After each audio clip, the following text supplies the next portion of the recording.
Today I'll be showing you how to construct a long-lasting fire.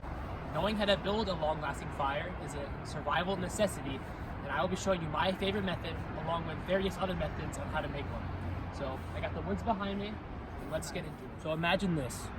You are cold and alone in the middle of the woods with no quick way of getting out. What do? Simple. You build a fire. Since the beginning of mankind, fire has been used to provide warmth, cook food, and act as a source of light. So today, I'll be showing you the best and most effective way to make a fire. Don't worry, it's easy. As an Eagle Scout and outdoorsman, I've had to make many fires in the past. Whether I was in the middle of the Adirondacks or on Storm King Mountain, I've had to make fires to provide warmth and cook food. So step one of building your fire is to find a good base. I recommend looking for a dry spot that is protected from strong winds like these trees. Finding a dry spot is going to be pretty hard right now because it is raining, but it is possible. If you happen to be in a vegetarian area like I am now, I recommend forming a circle with your feet, patting down the dirt.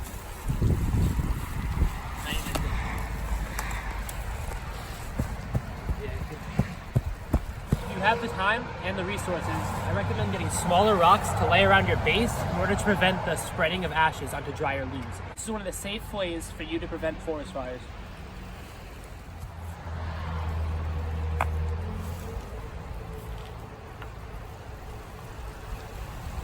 Now that we've set up our base, it's time to gather the materials. So there are three types of main building materials for your fire. You have tinder, which is smaller stuff like sticks and bark. Kindling, which is your medium-sized sticks. And then fuel, which that's like your big logs and branches. Your best bet for sticks that will light are dry sticks like this that are dead. You can tell they're dead if they snap easily. Sticks that are either wet or still alive will take much longer to burn and can smother your fire. So I was able to collect some drier sticks and twigs to build the fire.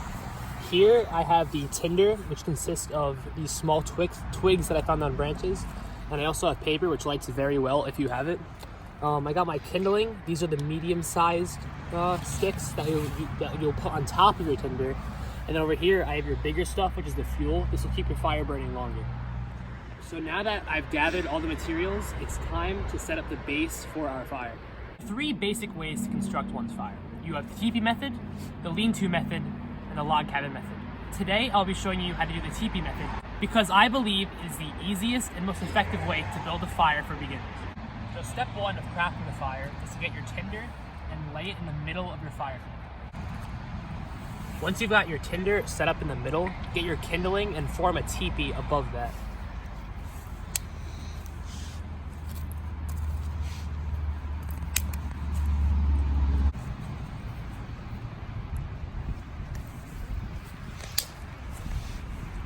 Down your tinder and kindling, you can lay down your bigger fuel logs.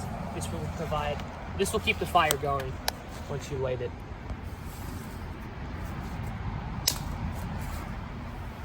There's many ways to light a fire. Easiest being with a lighter. You can also use matches, which work very well.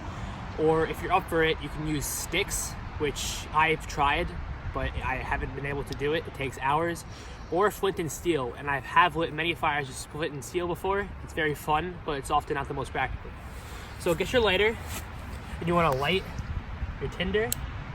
Once your tinder is lit, the flame will spread up the entirety of the structure. As you can see, you've got the tinder lit. So now that the fire's been lit, we're going to wait for the teepee to collapse, and that's when you can start to put on more twigs and sticks to keep your fire going. You can do this for as long as you want, whether it's all night or for a couple hours. If you just keep adding sticks to this, it will be lit for a long time.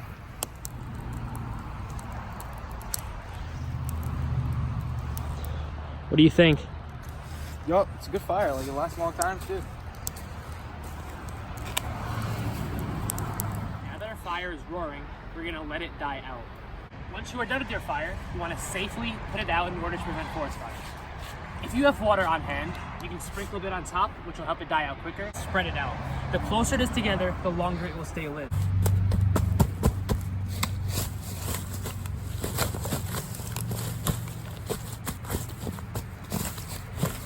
In today's video, I showed you how to build an effective and long-lasting fire.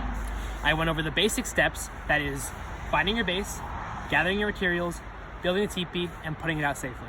This method could be used whether you're trying to survive in the wilderness or hanging out with your friends.